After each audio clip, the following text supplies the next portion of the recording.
So I'd like to review the quiz with you guys, mostly because the results for the quiz actually were not that good.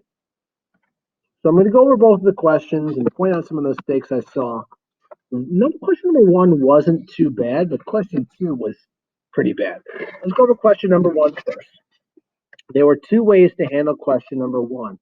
And the way that you guys have been used to it is you're used to doing question number one by distributing 2/3, and that's fine.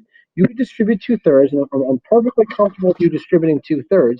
So you have 2/3 times 2, which would be 4/3. So now my coefficient for y is 2/3.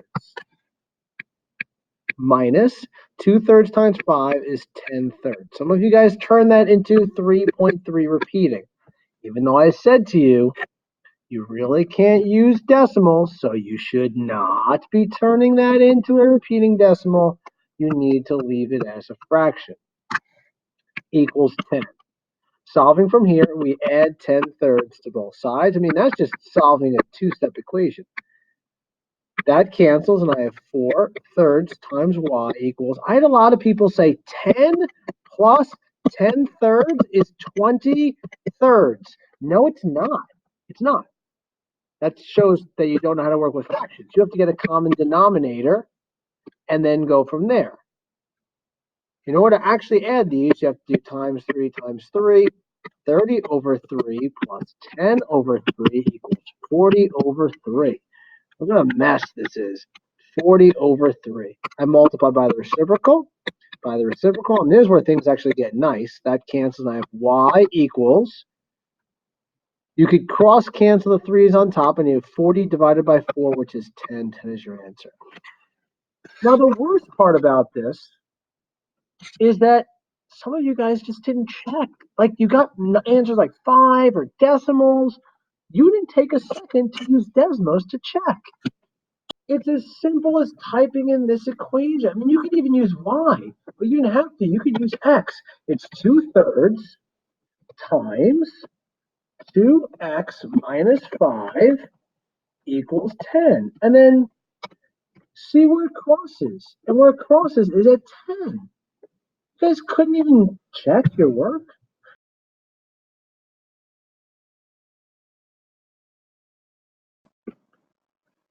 Switching this up, talking about question two, there were so many people who got question two wrong, it made me wonder if we covered proportions and if I talked about proportions in the video I had you guys watch. So I went back and watched the video. And indeed, in the video, we talked about solving multi-step equations with proportions. 1 times 12. So it's important for you to put parentheses when you distribute, when you cross multiply, because you need to distribute.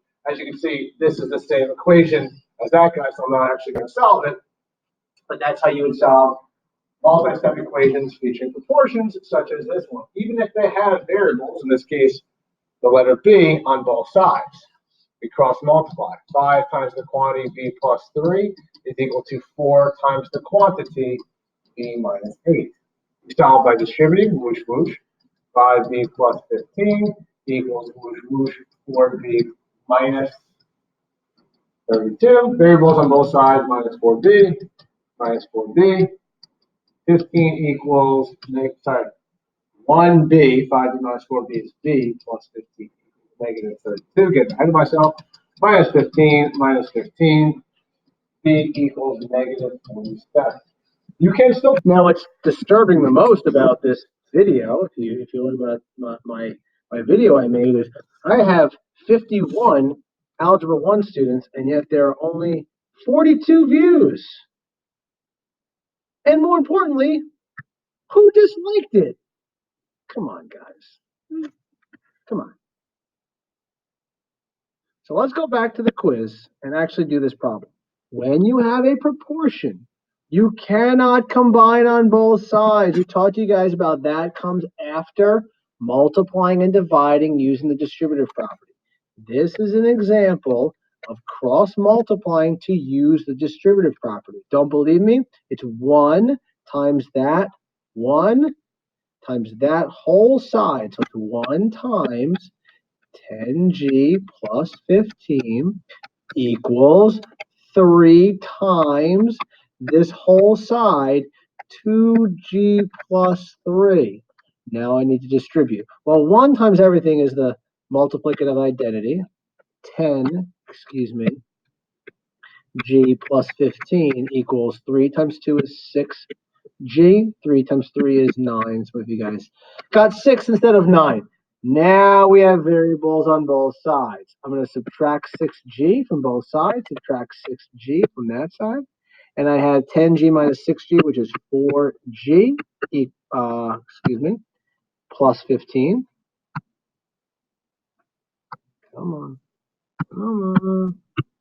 Plus 15 equals, the g's completely cancel, 9. Now it's a two-step equation, minus 15,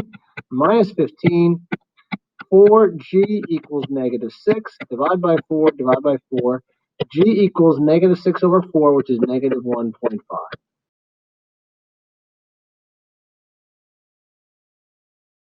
So what stinks about Desmos is in this situation, it actually won't even give you a right answer if you plugged in y's or x's. It actually won't even give you the right answer.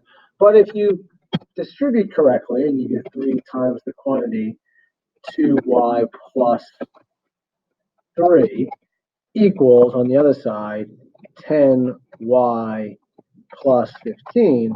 In this situation, it will give you the right answer, negative 1.5. It won't solve the proportion for you, but it will do it after you distribute. So it does require you to do a tiny bit of work to get the answer.